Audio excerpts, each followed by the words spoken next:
Hello everyone, कैसे हैं आप? आपका आपके YouTube channel Digvijay commerce classes पर एक बार फिर से स्वागत है।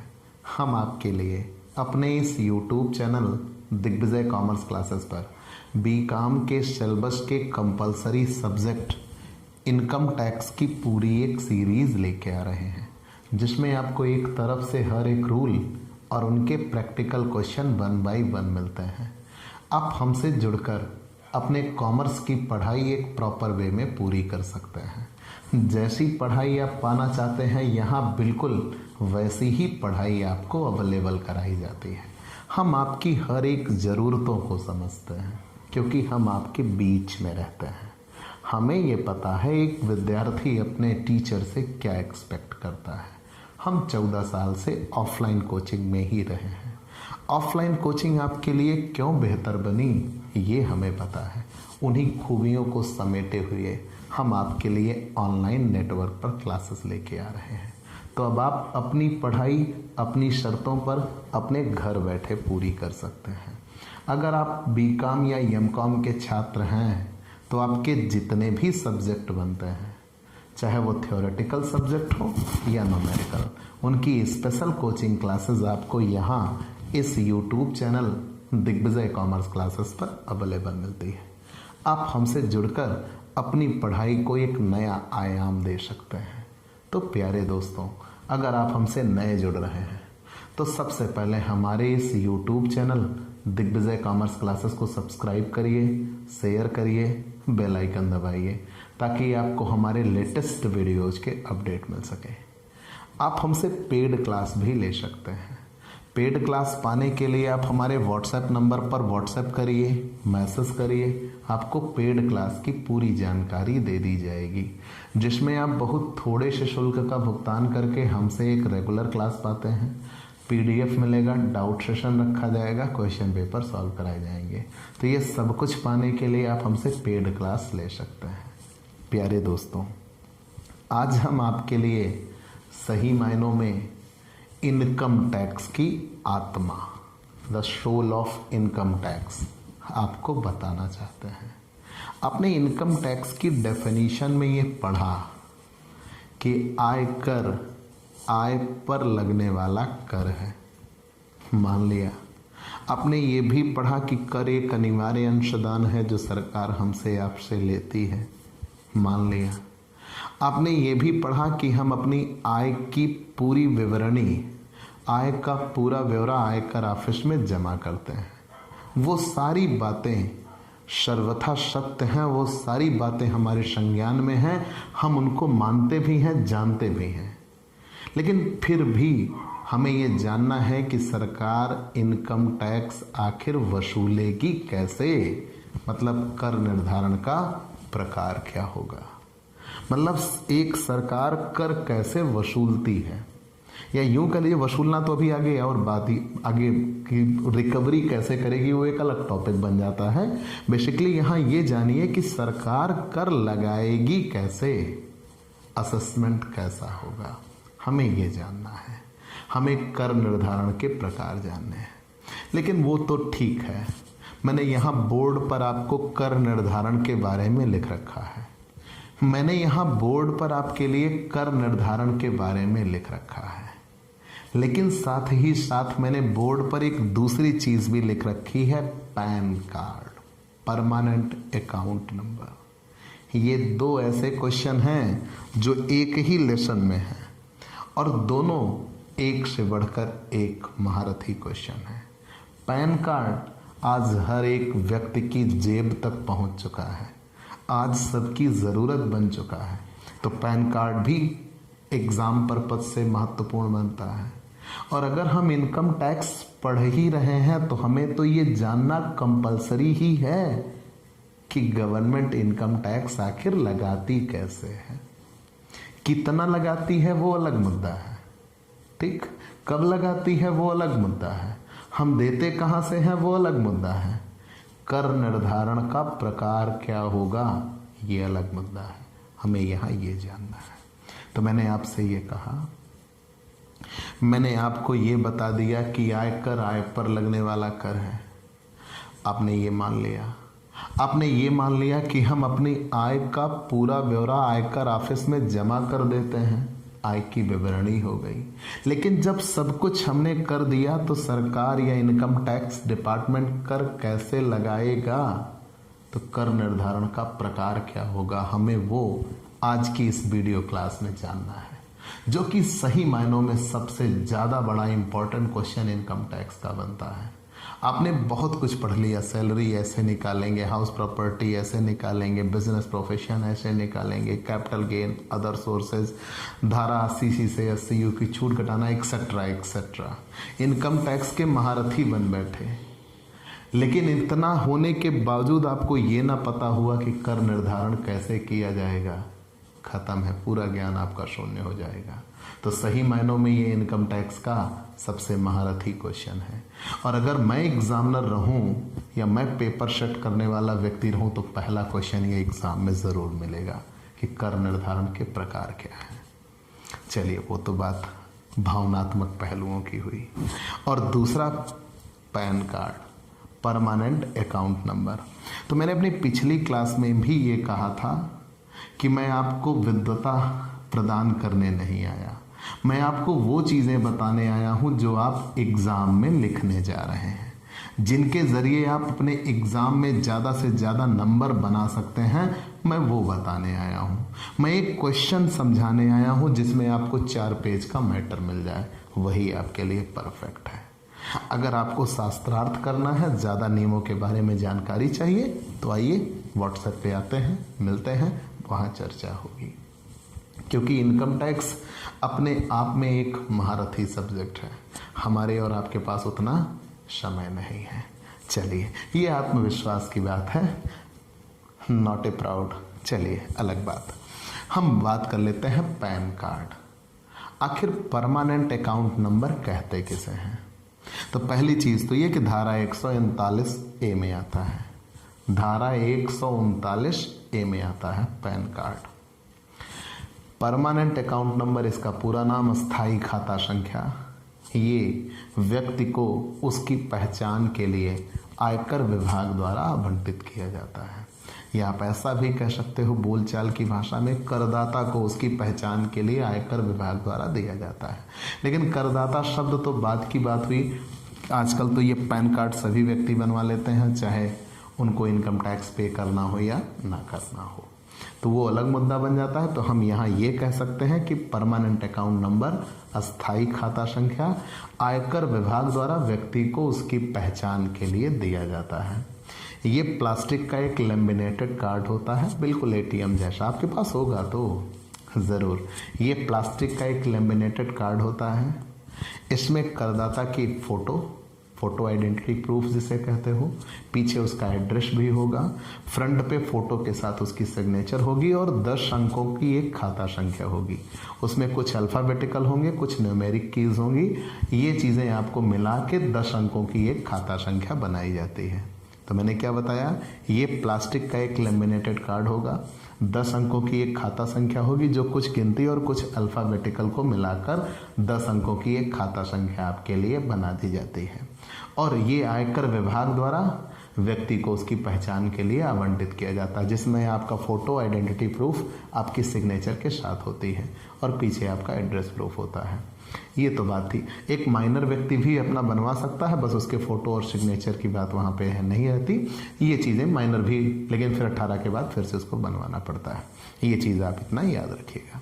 चलिए, तो पैन कार्ड के बारे में हमने ये तो डेफिनेशन की बात बता दी कि अगर पैन कार्ड लिखने के लिए आ जाए तो आप क्या लिखिएगा। लेकिन कुछ ऐसे मुद्दे भी हैं जहाँ पे पैन कार्ड रखना अनिवार्य है, कंपलसरी है, वही हमें जानना है।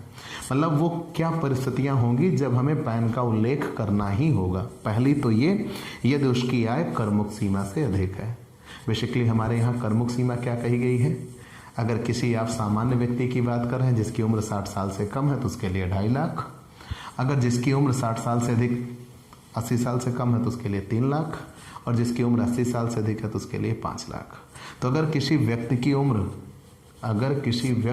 उम्र करमुक्त सीमा से किसी व्यक्ति की आय करमुक्त सीमा से अधिक है तो उसे पैन कार्ड रखना ही होगा। दूसरा, यदि वह किसी व्यक्ति की ओर से अन्य व्यक्ति की ओर से कर चुकाने के लिए उत्तरदायी है तो भी उसे पैन कार्ड रखना होगा, मतलब पैन कार्ड बताना होगा, पैन नंबर देना होगा, कंपलसरी है। तीसरा, यदि वह व्यापार अथवा पेशा कर रहा है और संबंधित वर्ष के लिए उसकी बिक्री या सकल प्राप्तियां 5 लाख रुपए से अधिक हैं या अधिक होने की संभावना है, तब उसे पैन कार्ड रखना होगा। अगर वो पुण्यार्थ ट्रस्ट चलाता है तो भी पैन कार्ड रखना होगा। वो भारत में निवासी कोई व्यक्ति, जिसमें एक व्यक्ति शामिल नहीं है जो किसी वित्तीय वर्ष में 2.5 लाख या उससे अधिक की कुल राशि का कोई वित्तीय संव्यवहार करता है।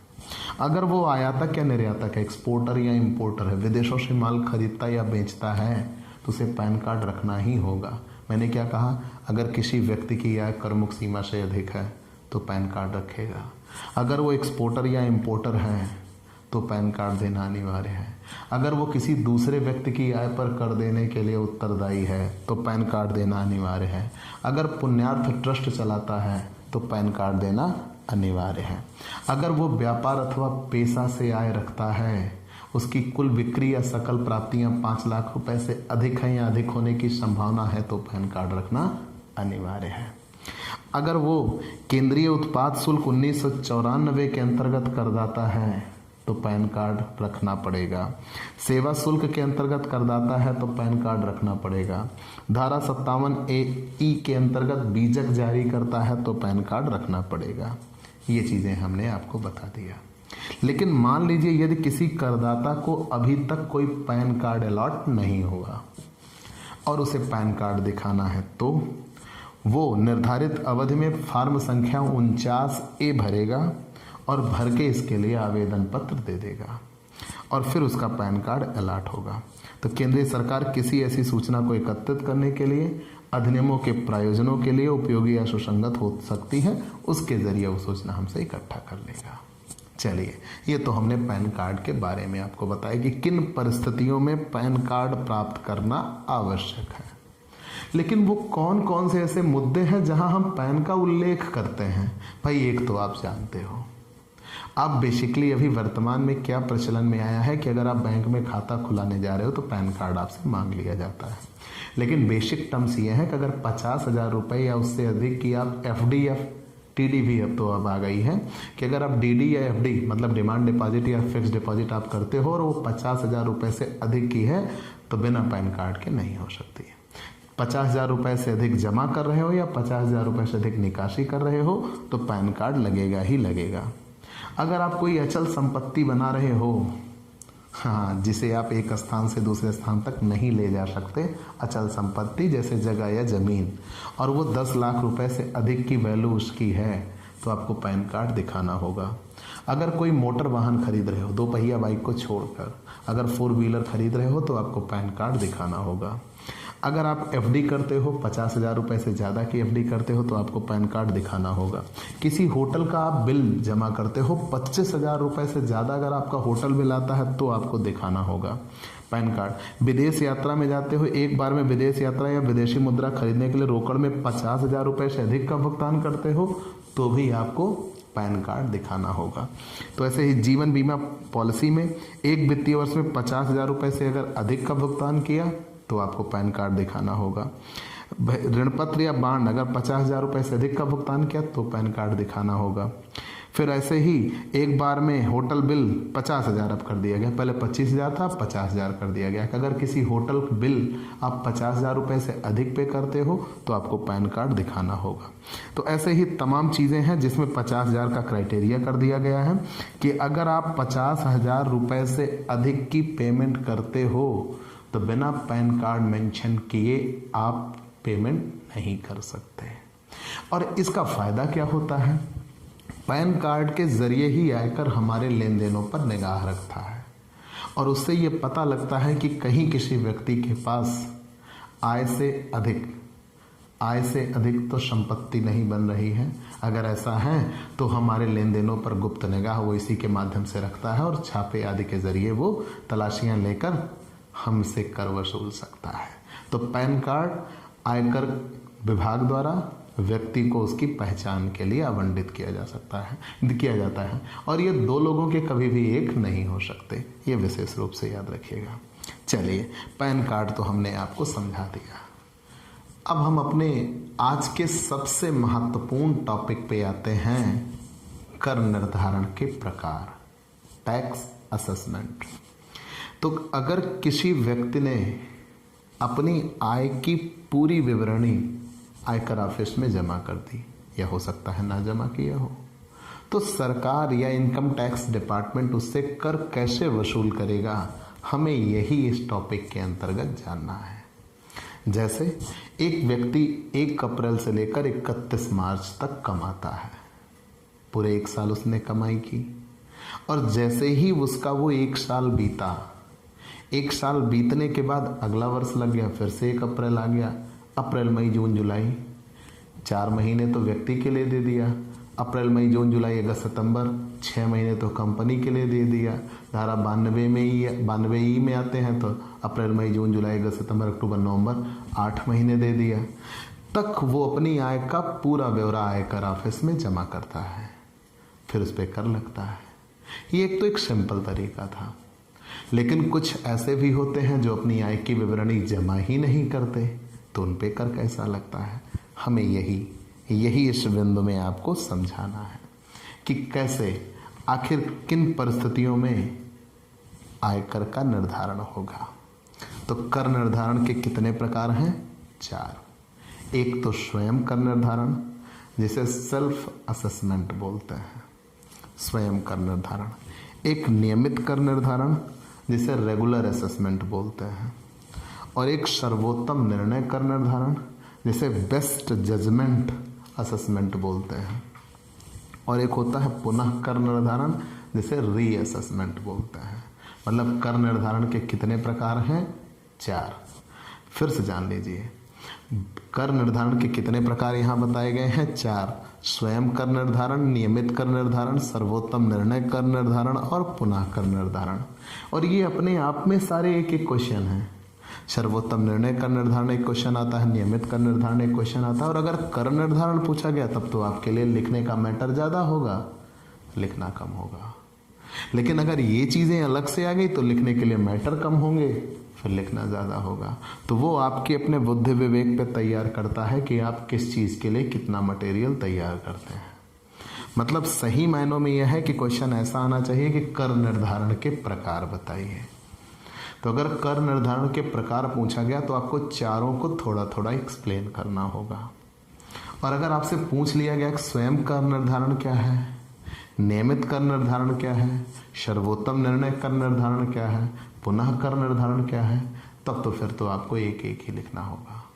तो आइए हम एक एक को डिस्क्राइब करते हैं। मतलब किसी व्यक्ति को उसकी आय पर कर का निर्धारण कैसे किया जाएगा, यही कर निर्धारण कहलाता है। और कर निर्धारण कितने प्रकार से होते हैं? 4 प्रकार के। तो सबसे पहले स्वयं कर निर्धारण, क्योंकि इस प्रकार के कर निर्धारण में कोई भी कार्य आयकर अधिकारी द्वारा नहीं किया जाता, सारे कार्य स्वयं करदाता करता है। वो अपनी आय की विवरणी भी इकट्ठा करता है, उस पे जो छूट बनती है वो छूट भी निकालता है, जो कर बनता है वो कर कैलकुलेट करता है, और कर कैलकुलेट करके वो आयकर ऑफिस में जमा कर देता है। और जब वो ये सारे कार्य स्वयं करता है, इसीलिए इसको स्वयं कर निर्धारण कहा जाता है। ये विशेष रूप से याद रखिएगा, इसमें संपूर्ण कार्य करदाता द्वारा स्वयं किए जाते हैं, इसीलिए इसको स्वयं कर निर्धारण कहते हैं। ठीक, मैंने फिर से कहा, इस प्रकार के कर निर्धारण में संपूर्ण कार्य करदाता स्वयं करता है, इसीलिए इसको स्वयं कर निर्धारण कहा जाता है। वो खुद अपनी आय की विवरणी इकट्ठा करेगा, आय का पूरा ब्यौरा इकट्ठा करके आयकर ऑफिस में जमा करेगा, और आयकर ऑफिस में जमा करने के बाद जो छूट बनेगी वो छूट निकालेगा, जो कर बनेगा वो कर वैल्यूएट करेगा, और फिर कर ले जाकर आयकर ऑफिस में जमा भी कर देगा। उसे स्वयं कर निर्धारण कहते हैं। लेकिन कुछ परिस्थितियां यहाँ कही गई हैं, जैसे दाखिल की जाने वाली आयकर विवरणी के आधार पर देय कर में से अगर कोई टीडीएस काटा गया है तो वो टीडीएस हटाएगा। अगर कोई अग्रिम कर एडवांस टैक्स जमा किया गया है तो वो निकालेगा। धारा 89 के अंतर्गत अगर कोई कर से छूट है तो उसे हटाएगा। धारा 90 91 के अंतर्गत दोहरा कर आरोपण अगर कोई हो रहा है तो उससे छूट निकालेगा। धारा 115 JAA या 115 JD के अंतर्गत क्रेडिट की राशि को घटाकर जो कर की देय राशि बचे वह राशि तथा आयकर विवरणी के दाखिल करने में अगर कोई विलंब हुआ है तो उस पर जो ब्याज बने आदि को निकाल कर जब वो आयकर ऑफिस में जमा करता है उसे ही स्वयं कर निर्धारण कहते हैं। तो बेसिकली इसमें यही इतना आता है कि जब कोई करदाता, चूंकि वो इनकम टैक्स के नियमों का जानकार हो तभी ऐसा कर सकता है। अगर वो इनकम टैक्स के नियमों का जानकार है और अपनी आय का पूरा ब्यौरा स्वयं इकट्ठा करता है, उस पे जितना TDS काटा गया वो अलग कर देगा, जितना एडवांस टैक्स काटा गया वो अलग कर देगा, धारा 89 के अंतर्गत उसको जो छूट मिलनी है वो अलग कर देगा, धारा 90 91 के अंतर्गत अगर उसको कोई छूट आदि बन रही है तो उसको अलग कर देगा। ये सब करने के बाद उसका जितना कर बनेगा वो कर निकाल कर आयकर ऑफिस में जमा कर दे, उसे स्वयं कर निर्धारण कहते हैं। चूंकि इसमें कोई अन्य कार्य आयकर ऑफिस या आयकर विभाग के अधिकारियों द्वारा नहीं किया जाता, इसीलिए इसको स्वयं कर निर्धारण कहते हैं। नियमित कर निर्धारण किसे कहते हैं? Regular assessment. मैं उतनी ही चीजें आपको बता रहा हूं जितनी आपके लिए आवश्यक है, उससे ज्यादा पढ़ने की आपको जरूरत नहीं है। हाँ, इसमें अगर और चीज जानना चाहते हो, बढ़ाना चाहते हो स्वयं कर निर्धारण में, यदि आय, यहाँ पे ये भी कहा गया है कि यदि आय की विवरणी देरी से दाखिल की जाती है, अगर आय की विवरणी दाखिल करने में देरी हुई तो करदाता को स्वयं कर निर्धारण करके कर, ब्याज तथा फीस की राशि भी जमा करनी होगी। अगर आय की विवरणी दाखिल करने में देरी की गई तो करदाता को स्वयं कर, ब्याज और फीस की राशि भी जमा करनी होगी, जो कि धारा 234F के अंतर्गत फीस निम्नलिखित है। यदि आय कर योग्य सीमा से कम है तो विवरणी अंतिम तिथि के बाद जमा की जाती है तो कोई फीस नहीं है। अगर आपकी आय कर योग्य सीमा से कम है और विवरणी आप अंतिम तिथि के बाद दे रहे हैं तो उसके लिए आप कोई फीस नहीं देंगे, चूंकि आपकी आय कर योग्य सीमा से कम है। दूसरा, यदि आपकी आय कुल आय 5 लाख से अधिक नहीं है तो आप 1000 रुपये की फीस देंगे। किसी अन्य दशा में यदि विवरणी देय तिथि के बाद किंतु 31 दिसंबर 2020 या इससे पूर्व दाखिल की जाती है तो 5000 देंगे, और यदि विवरणी 31 दिसंबर 2020 के पश्चात किंतु 31 मार्च 2021 के पूर्व दाखिल की जाती है तो 10,000 रुपये देंगे। और अगर प्रमाण पत्र या विवरण पत्र प्रस्तुत करने में चूक संबंध में 200 रुपये प्रतिदिन फीस का भुगतान करने का प्रावधान कहा गया है। चलिए, हमने ये सारी बातें आपको बता दी। ये स्वयं कर निर्धारण के संदर्भ में था। नियमित कर निर्धारण किसे कहते हैं? Regular assessment. Regular assessment. मेरी एक एक बात याद रखिएगा भाई, याद रखना आपकी जिम्मेदारी। नियमित कर निर्धारण, नाम से ही स्पष्ट है, बड़ा सुंदर सा है काम, लेकिन ये 2 टुकड़ों में, बेसिकली 3 टुकड़ों में टूट जाता है, लेकिन आप मेनली 2 पढ़ते हो, संक्षिप्त कर निर्धारण और सबूतों के आधार पर कर निर्धारण। तो पहले हम इसे डिस्क्राइब करते हैं, संक्षिप्त कर निर्धारण, क्योंकि कर लगाने का यही रेगुलर तरीका है। अगर किसी करदाता के द्वारा आय की विवरणी जमा की गई तो उसी आय की विवरणी के आधार पर उसे कर चल लगाया जाएगा। अगर किसी करदाता या संभावित करदाता या किसी व्यक्ति के द्वारा अपनी आय का ब्यौरा आयकर ऑफिस में जमा किया गया या उसकी आय की विवरणी आयकर ऑफिस में पहुंची तो उसी आयकर विवरणी के आधार पर उसके द्वारा कर लगाया जाएगा, उसके ऊपर कर लगाया जाएगा। मान लिया तो सबसे पहली चीज तो यह है कि जो आय की विवरणी आई है उसी आय की विवरणी को आधार मान लिया जाए।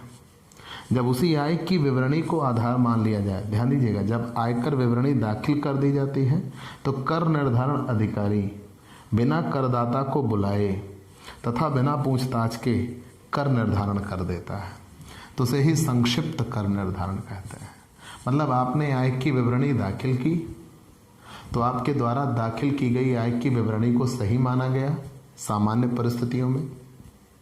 उसके आधार पर जितना आपके ऊपर कर बना, आपके ऊपर कर लगाया गया और कर लगाने के बाद आपको बता दिया गया। अब यहां मैं आपको 2 नंबर का एक अलग क्वेश्चन बताना चाहूंगा, मांग का नोटिस। तो प्रत्येक करदाता के पास जब कर जिसका जितना बना उसके पास एक सूचना भेजी जाएगी कि इस डेट तक आप इतना कर चुका दीजिए। तो जब उस करदाता के पास वो सूचना जाती है कर चुकाने संबंधी या अर्थदंड या ब्याज चुकाने संबंधी, उसे ही मांग का नोटिस कहते हैं, नोटिस ऑफ डिमांड। याद रखिएगा, ये 2 नंबर का अलग क्वेश्चन है, मांग का नोटिस। तो मैंने ये कहा कि अगर किसी करदाता ने अपनी आय का ब्यौरा आयकर ऑफिस में दिया तो उसके द्वारा दिए गए आय के ब्यौरे को ही आयकर अधिकारी ने सही माना, उसको नहीं बुलाया, उससे कोई पूछताछ नहीं की, उससे कोई प्रूफ नहीं मांगा गया, कोई एविडेंस नहीं मांगा गया और उसे ही सही माना गया। तो या ऐसा भी हो सकता है कि यहाँ ऐसी विवरणी में निम्नलिखित कार्यवाही की जाती है। सामान्यतः गणित संबंधी कोई त्रुटि हो उसकी जांच की जाती है, कोई गलत दावा या कोई ऐसा गलत विवरण में सूचना है जो सामान्य दृष्टया प्रकट हो जाती है उसको सुधार दिया जाता है, जिस गत वर्ष की हानि आगे लाई गई है उस गत वर्ष का रिटर्न निर्धारित तिथि के पश्चात दाखिल करने पर इस हानि की पूर्ति अमान्य होगी आदि। ये सारी बातें ध्यान में रखकर आपकी आय पर कर निकाल दिया जाता है और कर निकाल के आपके पास एक सूचना भेज दी जाएगी कि आपका इतना कर बन रहा है जो कि आप निर्धारित समय में जमा कर दीजिए। अब वही सूचना मांग का नोटिस, और जब आपको मांग का नोटिस मिले तो निर्धारित समय के भीतर में आपको आयकर जमा करना होगा। उसे संक्षिप्त कर निर्धारण कहते हैं। ठीक, उसे संक्षिप्त कर निर्धारण कहते हैं, याद रखिएगा। अगर आपने कोई टीडीएस वगैरह दिया हुआ है तो वो एडजस्ट किया जाएगा, अगर कोई अग्रिम आयकर दिया हुआ है तो वो एडजस्ट किया जाएगा, और अगर आपको कोई हानि आदि हुई है तो वो एडजस्ट किया जाएगा। ये विशेष रूप से आप याद रखिएगा। तो ये सब कर देने के बाद जो आपका कर बनता है वो संक्षिप्त कर निर्धारण में आपको भुगतान करना होता है। सबूतों के आधार पर कर निर्धारण है तो बेहतर। अगर आपने कोई आय की विवरणी दाखिल की तो वहाँ पे आयकर अधिकारी द्वारा ये कहा जाता है कि अब आप आइए, सबूत लाइए और आप इसको प्रूफ करिए कि ये आपकी विवरणी है, आपने ऐसा लिखा है तो ये ऐसा इसलिए है।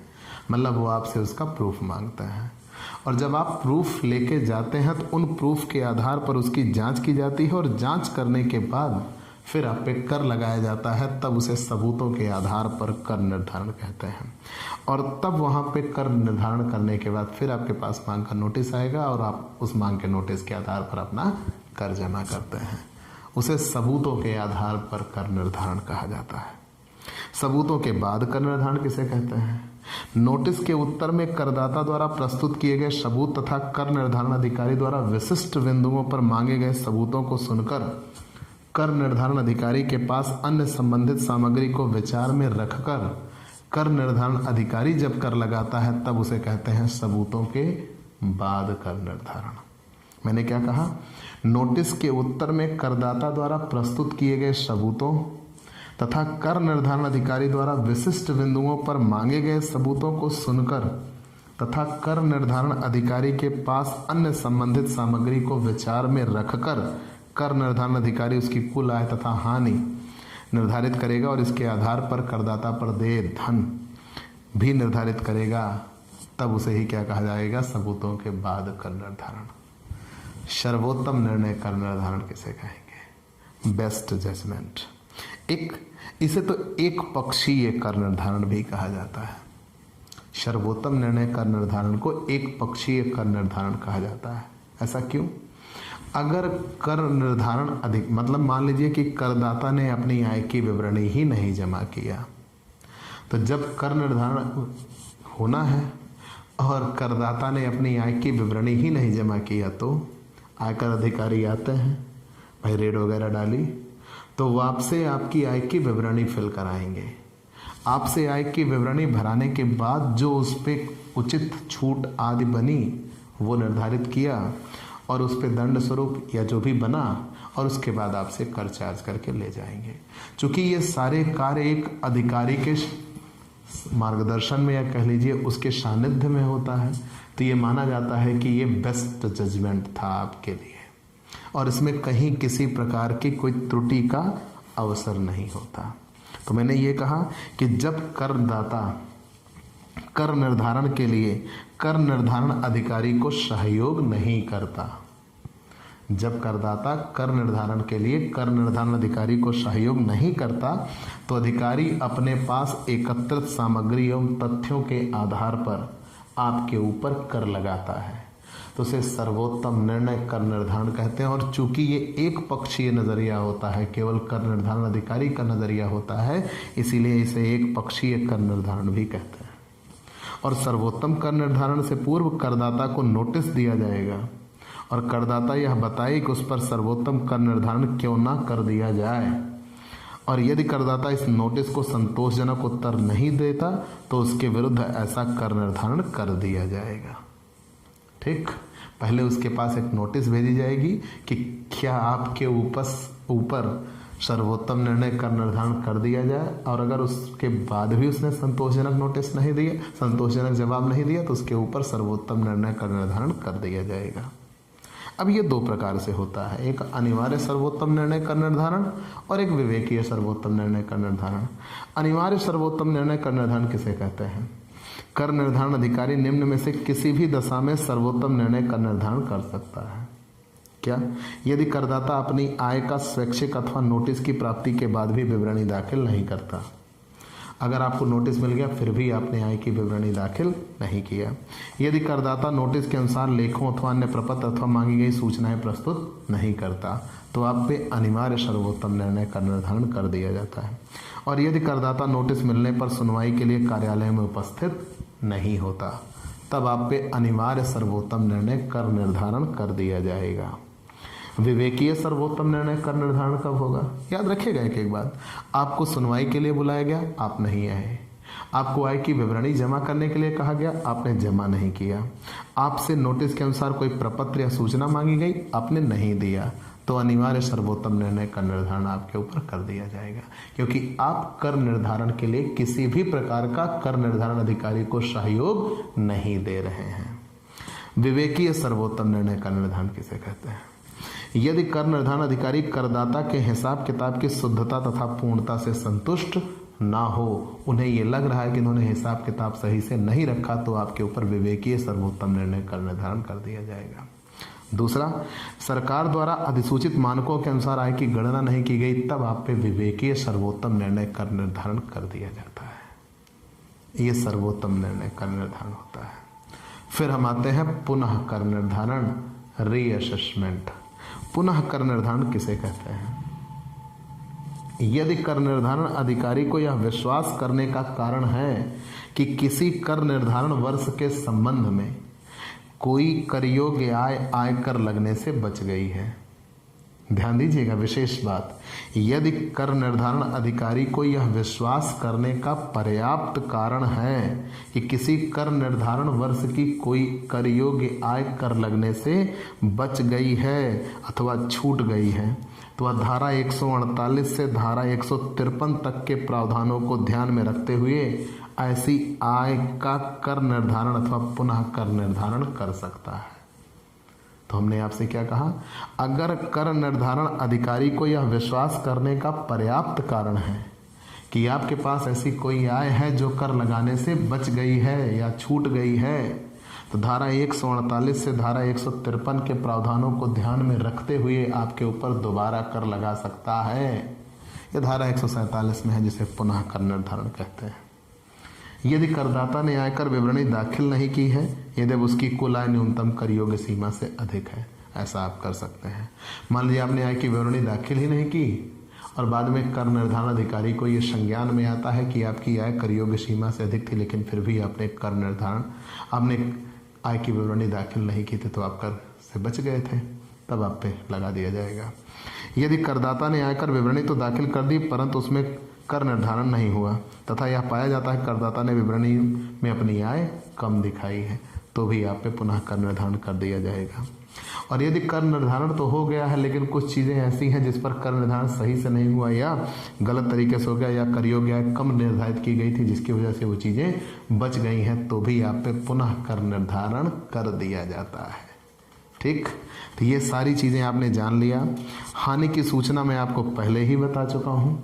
अगर किसी वर्ष के संदर्भ में आपको आय नहीं हुई है, हानि हुई है, तो आप अपनी हानि का पूरा ब्यौरा ही आयकर ऑफिस में जमा करिए, जिसके आधार पर भविष्य में आपको हानियों की पूर्ति या उन्हें आगे ले जाना से संबंधित नियम आपको मिल जाएंगे। तो प्यारे दोस्तों, ये दो अलग अलग क्वेश्चन थे, एक पैन कार्ड और एक कर निर्धारण के प्रकार, और मैंने दोनों क्वेश्चन आपके लिए कंप्लीटली एक्सप्लेन कर दिया। तो आपको ये क्लास कैसी लगी हमें ज़रूर बताइएगा। आपके लाइक और कमेंट का इंतज़ार रहेगा। आप हमसे पेड क्लास भी ले सकते हैं। पेड क्लास पाने के लिए आप हमारे व्हाट्सएप नंबर पर व्हाट्सएप करिए, मैसेज करिए, आपको पेड क्लास की पूरी जानकारी दे दी जाएगी, जिसमें आप बहुत थोड़े से शुल्क का भुगतान करके हमसे एक रेगुलर क्लास पाते हैं। PDF मिलेगा, डाउट सेशन रखा जाएगा, क्वेश्चन पेपर सॉल्व कराए जाएंगे। तो ये सब कुछ पाने के लिए आप हमसे पेड क्लास ले सकते हैं। और स्पेशली अगर आप हमसे नए जुड़े हैं तो सबसे पहले हमारे इस YouTube channel Digvijay commerce classes को सब्सक्राइब करिए, शेयर करिए, बेल आइकन दबाइए, ताकि आपको हमारे लेटेस्ट वीडियोज़ के अपडेट मिल सकें। तो आज की क्लास में इतना ही। अगले दिन नए टॉपिक के साथ फिर मुलाकात होगी। चलते हैं दोस्तों, बाय बाय दोस्तों।